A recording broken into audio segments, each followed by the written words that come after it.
Maayong adlaw. Hello, my name is Bea Cupin and you are watching Rappler. In this edition of Rappler Talk, we are joined by Cebu City Mayor Mike Rama to talk about the upcoming elections in the city, in the province, his plans for the city, and Cebu's place in the national electoral race.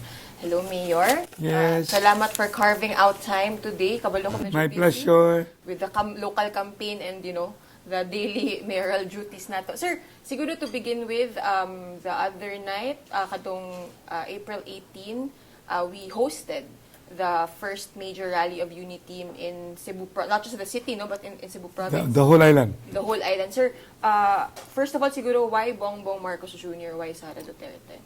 I probably will answer it. Who else? Is there anyone that can bring prosperity, peace, and progress? I believe, as I have said all the time, I rooted for both. Because I look at, maybe it's something funny, but Marcos letter M, Duterte is letter D. So, MD. So they are practically a doctor in combination that will cure and proceed to a healing. Third, then there is a redeeming aspect plus unifying. And with all of this put together, the three-piece will just be a consequence. As I would like to reiterate, there will be peace, there will be progress, and the other one is there will be peace, progress, and I said another one. It's three-piece. Prosperity. Yeah, prosperity. Yeah. Sir, kadong rally of the Unity Mon Cebu Tingog Party List rally hosted by Cebu City, parang Governor Gwen Garcia more or less characterized it as unprecedented, di ba? Parang parating emphasis during the rally was it's not just one Cebu, it's one Cebu Island. For our viewers who are not familiar with Cebu politics, not familiar with the dynamics in Cebu, what does that even mean? Unsay nganong First, it all started with Partido Barog, where I am the head of the group. And it's I call it Saksak Sinagol, which included other national parties within and even local party. Number two, I look at Cebu City, not necessarily, but still part of the whole island, but not a member of the province. But when you look at the province, in the mandate of the province, by Republic Act number, Cebu City is the capital. Yeah. So, it being the capital, it cannot be dissociated from the province. But we don't vote for the governor anymore. We used to be. Yeah. Number two, the governor or the province would not be involved in engage in so-called local governance because we are a highly urbanized city, sort of independent. Yes.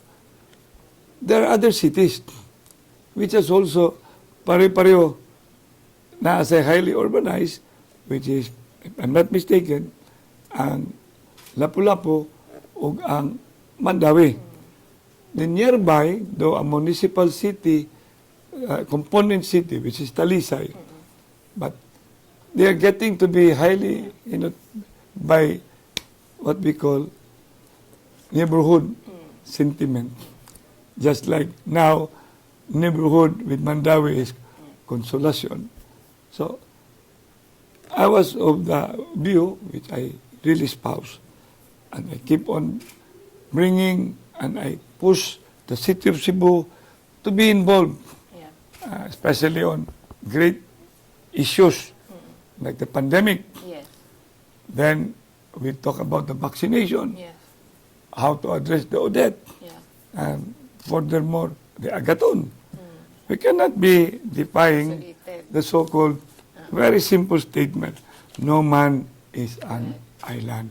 So I injected, I always connect and converse with the governor when there are so-called issues. That for me, it cannot be just to be treated exclusively. It has to be addressed. It's not just the city's It's problem. inclusively. Yeah. Because Cebu, if you look at the whole map, Bea, of the archipelagic dimension, we are at the middle. Yeah. Remember Magellan, Lapu-Lapu. The fight was not in Manila, 1521. Historically, the trade between Chinese and other within the Philippines, traces of artifacts will point it occurred even before 1521. So in other words, you cannot ignore the strength of the whole island. So therefore, I injected. Though there is one Cebu, I was telling the governor, yes, go, why don't we look at it this way? One Cebu island. Of course, there is one province, but there is also one whole Cebu. So that's how the whole thing. And the strength, if you look at it, Bea, will, if and when we synergize, we connect, and we act as one, then there is power. Sir, most pessimistic people will see this as nagko-consolidate lang sila ng power. Sila-sila lang yan, consolidating their political capital, all these incumbents and you know, people already holding power in the province. And the city. No, you know, people from the province work in Cebu, in Lapu-Lapu, and in Mandawi. Okay. The concern of the city will definitely be the concern of the province. And the concern of Lapu-Lapu, Mandawi, and the whole province is the concern of Cebu city. Because the shipping capital is in Cebu city. Therefore, we cannot ignore its economic importance. So let's not talk about political, no. At the end of the day, it's all about legacy. Legacy. It's my grandfather, senator, father of Cebu City. He'd been a congressman in several districts in the province. Then he became mayor. He was a councillor. But most of all, he always have the heart because he write things for the country. So, tracing from the beginning, there's always such a thing as the heart, as a Cebuano, as one. So sir, just like any other city in the Philippines and in the world even, di ba, Marag, it was really a struggle the past 2 years under the pandemic. And ongoing actually ang attempts to move on from the pandemic. Correct. What's our plans for the economic recovery? We have the roadmap with respect to after we've been able to have breakthroughs. As of today, our vaccination individuals almost had reached 900,000. Our immunity target was only 700,000. So if you look at the remaining number of months, which is up to June 30, we have the 21 grand salute. But not only that, we already put in place our platform for 2022. So in other words, when we get the mandate, this will be our Bible, our guide. But insofar as the remaining number of months going towards July 30, we will look at it in this manner. I used to have a project, and this is addressing the poor. So I will have to be focusing on the let there be light to more household, because it used to be 3,000. I just heard it will take that fortune for poor people to get themselves lighted. And I don't believe why they should make it difficult. When light, the word light, it will bring hope. And it brings aspiration, inspiration. So that is one area that I definitely, seriously will tackle upon. Asphalt storm. Now we have the asphalt. We already have the asphalt. We just had and then there will be a continuing, because this is a matter that cannot be prevented during election ban, because that is maintenance.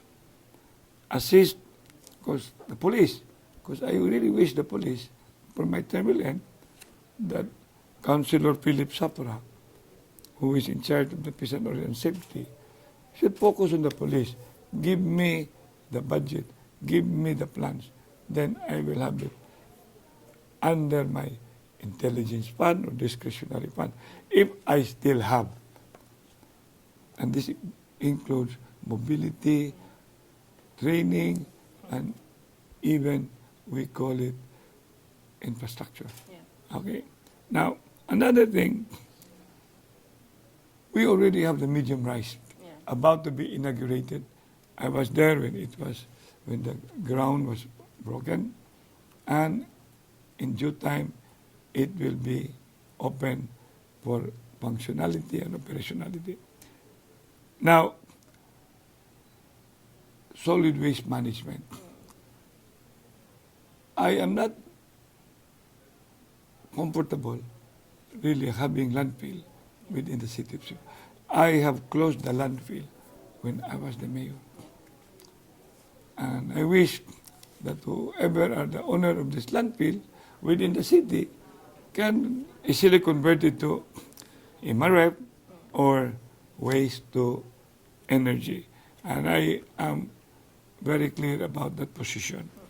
Now, the so-called Wi-Fi, this approach that it should be free, and I will be connecting with the ICT. I wish my protocol ladies and my lady spokesperson will take this up to connect, because with the ICT, and then Rama, who've been into this whole matter about technology, and maybe with Councilor Joy Pisguera, because these people seem to be are computer savvy or technology savvy. Now, BRT, rapid transport system, it's already in motion, and that has to be focused because it can be integrated with the other forms of, that's what we call it, integrated intermodal transport system. I want the whole city, after Odette, well lighted. I cannot afford having a city in darkness. I cannot be proud to be the mayor. Then the other one, I'm happy. I just came from a DILG focusing on the house of good housekeeping, finance. They're there.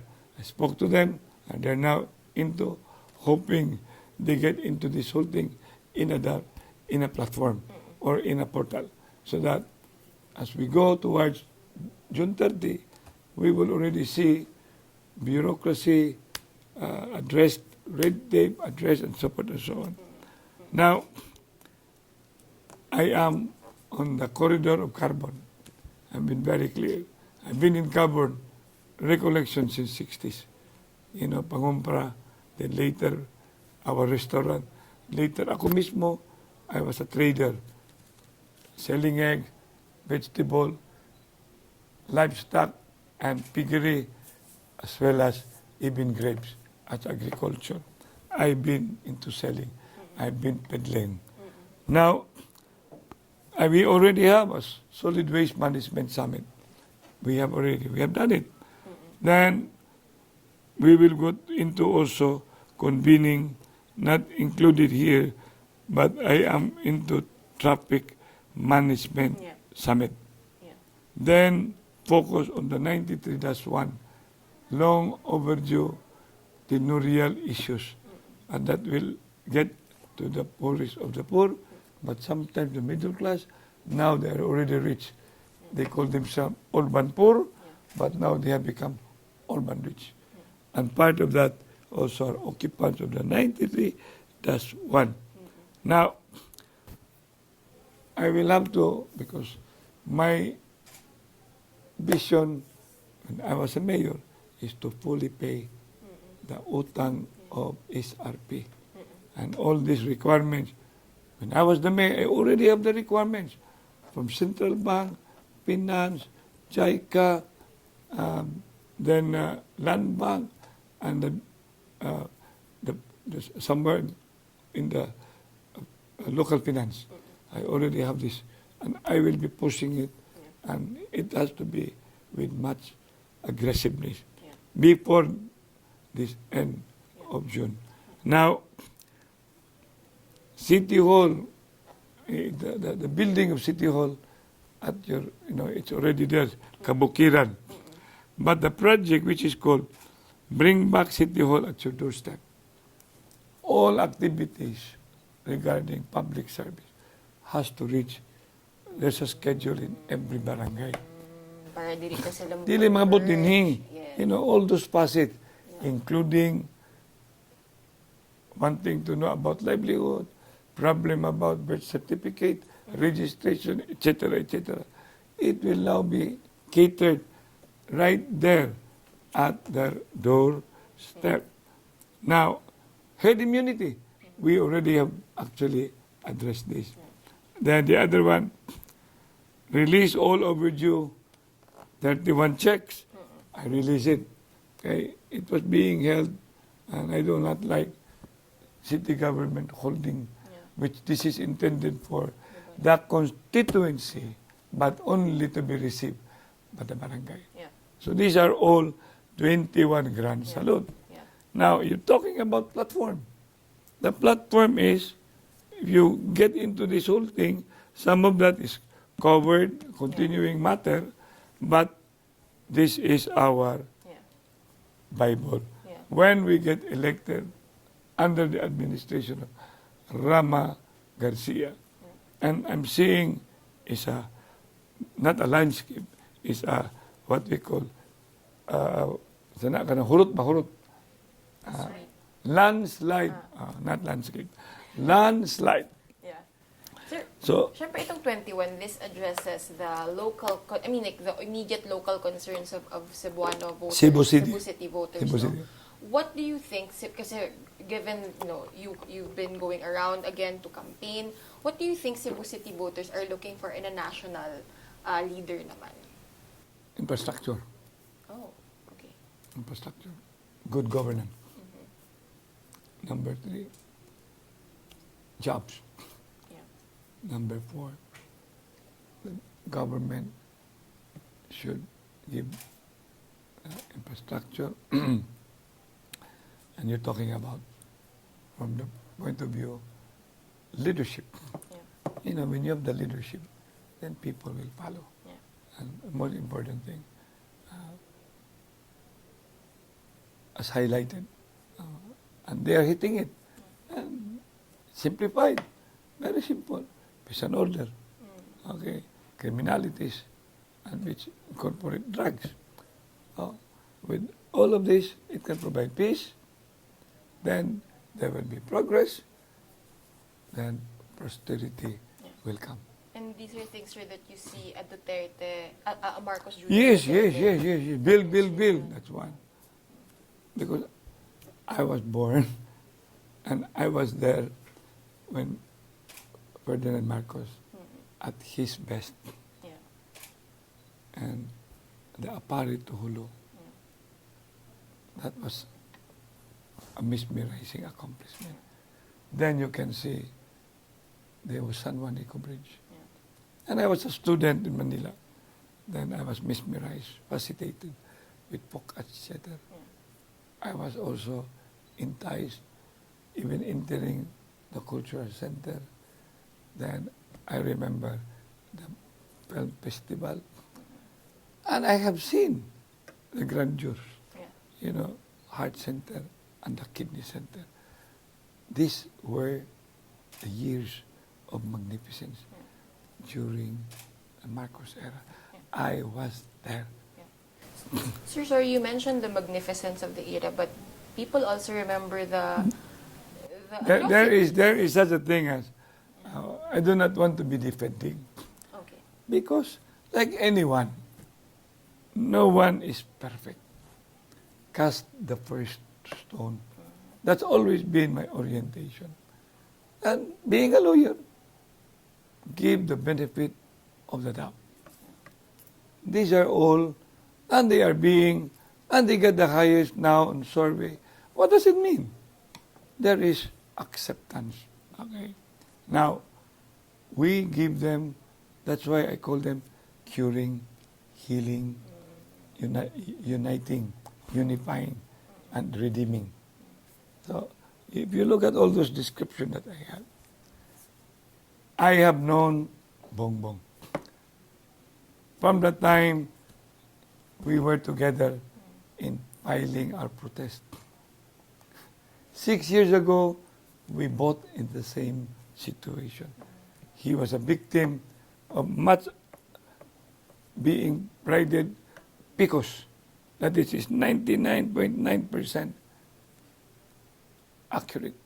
But when I had my protest file, the UNA, which I was running under UNA, made their own assessment. And it's being seen. There were inaccuracy. And it became 89.99% inaccurate. 3 years has to pass. And of course, I have to make a decision because I want to serve. So, I did not anymore proceeded with my protest. But there was already, from my point of view, the 10%, that where I became in there now and then, talking with Bongbong. Because I believe Bongbong was really the Vice President. Oh, just to clarify ko lang, the Supreme Court has ruled. No. Yeah. Even if Supreme Court is supreme, they can never be supreme.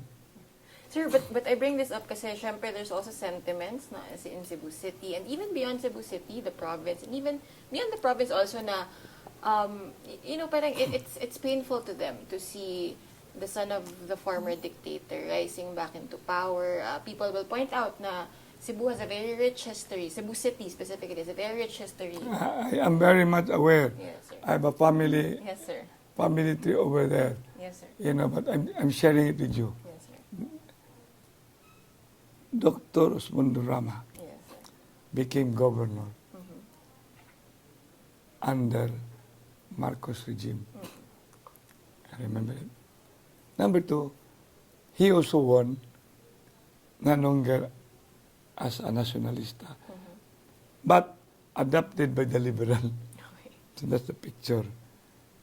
And of course, when he won, I was told every time he will go to Malacanang, Mundo. That is how Marcos will address him.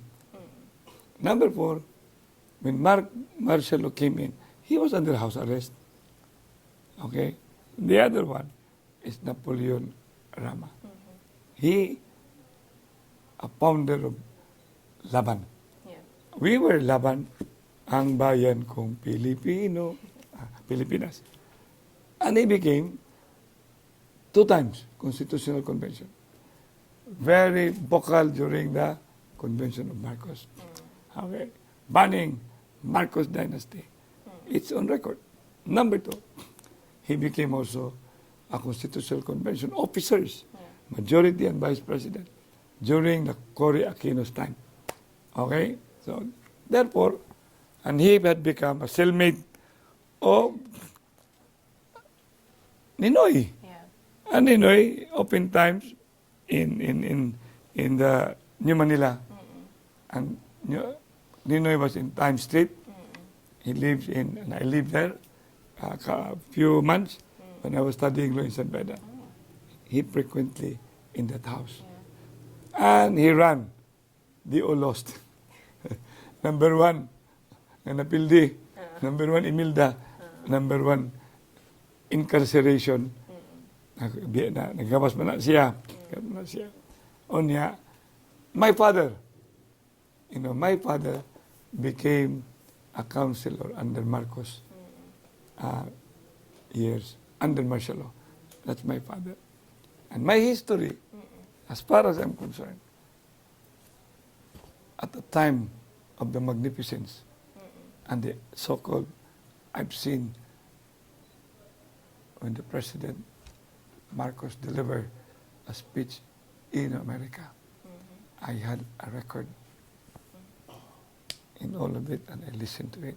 And I have the book of Marcos. It's just unfortunate. I do not want to be whose fault or whatever, because that was history. Now, we have to move forward. Okay? Then look back. I don't want to blame. Blaming is not my cup of tea. There have been a lot of presidents, you know, and there have been how many years after IDSA? And where are we now? That's why I'm sorry to tell all those presidents about. I've known them. I've known them. Because Lenny being, I was there when Robredo was, the late, was laid in Malacanang. I was there because I was a liberal. Later on, I became Una. Number two, I've always been following Manny Pacquiao in all the bouts, and I am rooting all the time, praying. Number three, I have known Isko because we are practically running more or less in the same year. I became president of the Vice Mayor's League, and then he became president after me or what in the Vice Mayor's League. Councilors League and Vice Mayor's League. Then you're talking about Lacson, the senator. I've known Lacson. He was here when I was still president of the Young Lawyers in 1989. He was with us on Metro School. The number, I think, all of them, I have some personal or private or political, shall we say, attachment or ties. So, I look at it, and I saw it. Yeah. I mean, I do not want to be too nitty-gritty, but I have seen the survey. Yeah. And I have shared it with the Duterte, and I have shared it with You mean, Bongbong. sir, survey in the city or Cebu City. Okay. Cebu City. And my statement was very clear. Yeah. And my statement was simple as, kung dili magkabuwag ang Duterte ug ang Marcos Duterte Bongo. I'm very close to Bongo. I'm close to Sara, and because of our giagian sa protesta, we became closer with, and he, several occasions, Bongbong attended my birthday. Bongbong attended the 1-year-old of my baptismal with me. And every now and then, and when I'm in Manila, find time, we have dinner with Bongbong, with another friend, and with the wife. So we were able to establish ties. Yeah. And we do not talk about yesterday. What we just discussed is move forward. Rise up, move forward. Sir, going back to the now, no. Wala ko kabalo, sir, if you could characterize this as cynicism or realism, but siguro for Cebuanos and even outsiders, they'll see Cebu politics and see, oh, it's the same names, it's the same clans. I will explain. Yes, sir. I've always been telling, why should you be blaming the names? Yeah. Why don't you go back? But they're already dead, your grandparents. And ask your grandparents, why did you not get into public service?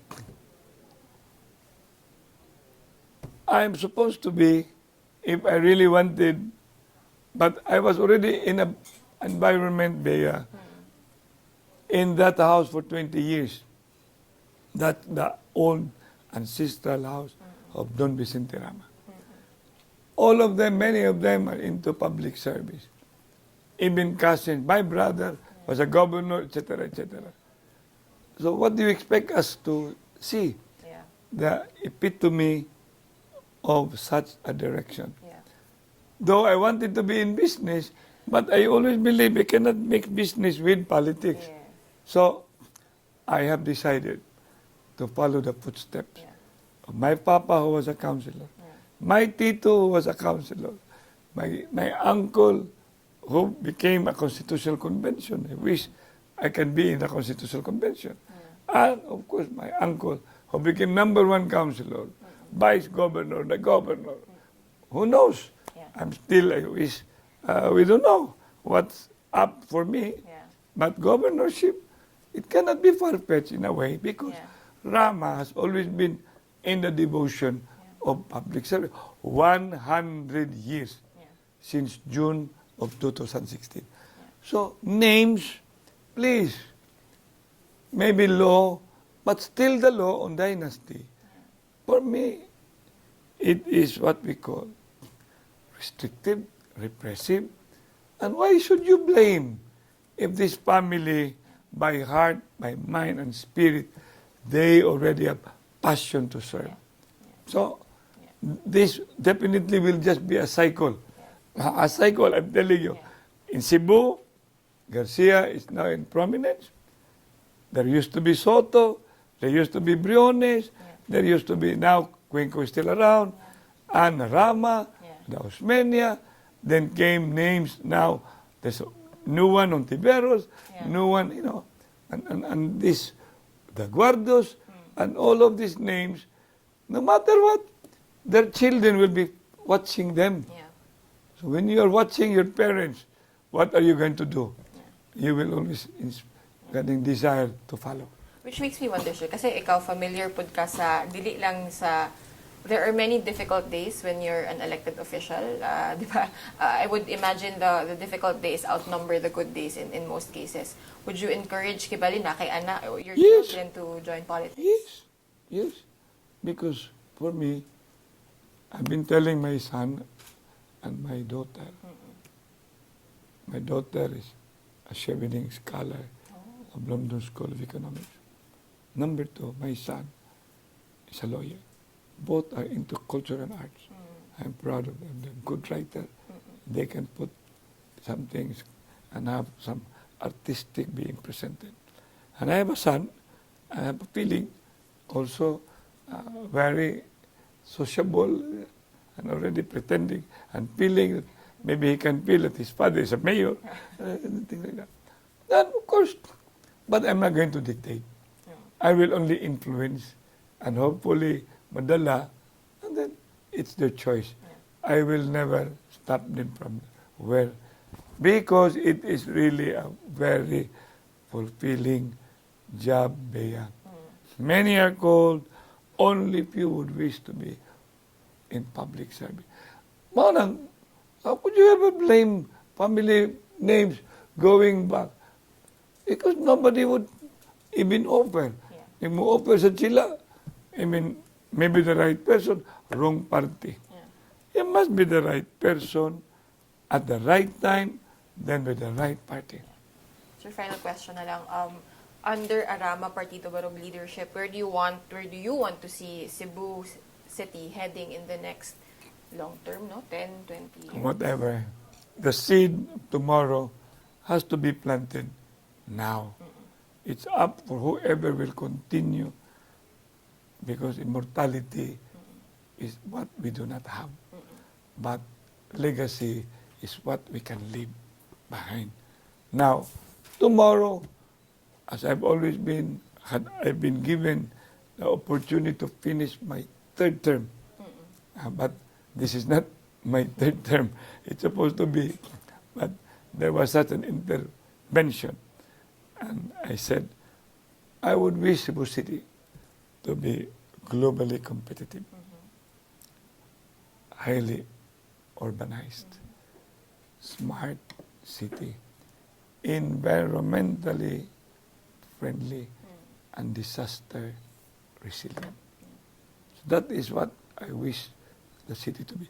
That's why the platform of 2022 has to be put in place. And that is, you cannot have that direction or what we call vision, achieve, or mission, or objective, if you do not have a platform. Number one, Barong Cebu City, better business environment. We will focus, streamlining. I will right away, in fact, I already have an initial business. I have an emissary Mr. Bani Pais to set up what I call a business convergence. So that we will know where the city should be coming in, where the business should be coming in, and we will be able to have better business opportunities. Adequate water supply, because this has always been, Yeah. and I want a dam, and that dam is billions, and it will eat up. That's why we need the national government. We need That was funding. also brought up during the rally. That's right. Yes, sir. Yeah, I want that matter. I want that matter really confronted. Then another one, resettlement and housing. Integration is what I wish, not balik probinsya. It's not good. These people have decided to be in the city of Cebu. Bakit ito ang pananim mo dito? Create a certain housing matter. Bring the perimeter easement even addressed, but them being a part of where they have been. And maybe it will require some political will, which I remember the President Rodrigo Duterte Mayor, no, saying expropriation is the way to bring this whole thing so that you can right away acquire. But definitely, there might be also some, what I call massaging over there, so that there'll be no such thing as social confrontation or whatnot. Housing, medium rise. We will expand the medium rise, MRB. Urban updating, upland development.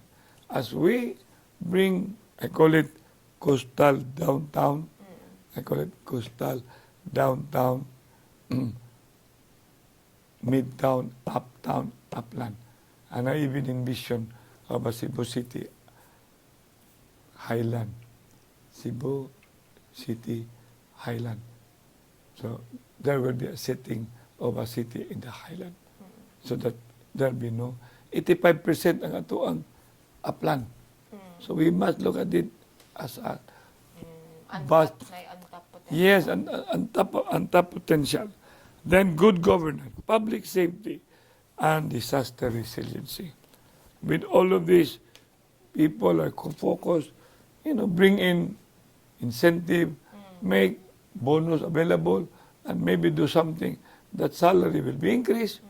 Then you will have the reduction of possibility of irregularities and production focus.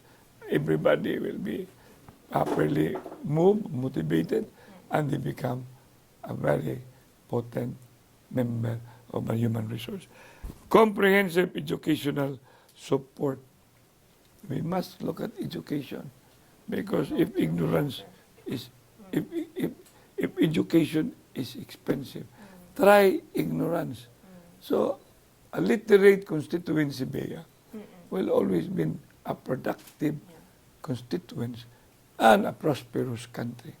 That's how I look at it.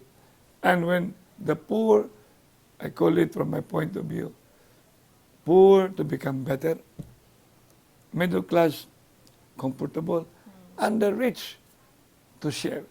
From an advocacy, and I have an advocacy, people privately driven governance. Past president, district governor, PPTG, people privately driven governance. That philosophy brings to everybody to learn that the people is government and the government is people. So bring them together, then there is wonder. There is what we call magnificent output, and economic prosperity is just within your reach, and you will just realize Cebu, with the tandem of Marcos, the curing, Duterte, healing, unifying, and redeeming him. PPP, progress, prosperity, peace will be in the offing. Universal health care, and of course, barangay community development. There is environmental management sustainability. You've got to address the environment. Barangay, this is the basic. You must bring government below, bottoms up. If you empower below, what is going to happen? Then you will have a very strong foundation. Then culture, historical art, and tourism. you do not have culture, you do not have history, you do not have tourism, put it all together, you don't have a soul. You're like a garden without a flower. Put culture, put history, put tourism, then you will have a soul. And that soul is important. Then, lapit na moment, infrastructure, technology advancement. You know, there are too many infrastructure.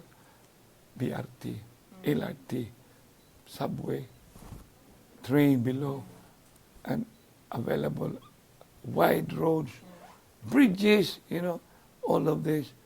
I'm telling you, intermodal, etc., infrastructure, technology advancement. Bring all nooks and crannies where there's no more internet disruption. Let it be Wi-Fi free. Let it be interconnected in technology and interconnected because of infrastructure. Traffic management and mass transit system. I have highlighted that. Traffic, yes, if there is traffic, there's economy. But there got to be a traffic that is manageable, that it will not disrupt and eat up the so-called money because production is affected. Last, youth, children, and sports development. That's it. With this, the road towards what I wish, globally competitive, environmentally friendly, highly urbanized, smart city, and most of all, resilient, disaster resilient. That is the future of the city of Cebu. Thank you, sir. Thank you so much for your time, sir. Mayor Kabalumi nga, medyo intense itong schedule ko. Thank you for No your time. problem. But I am very happy that you've given me this opportunity. Yes, sir. Thank you for those watching. This has been Bea Copin. Keep it on Rappler. Bye!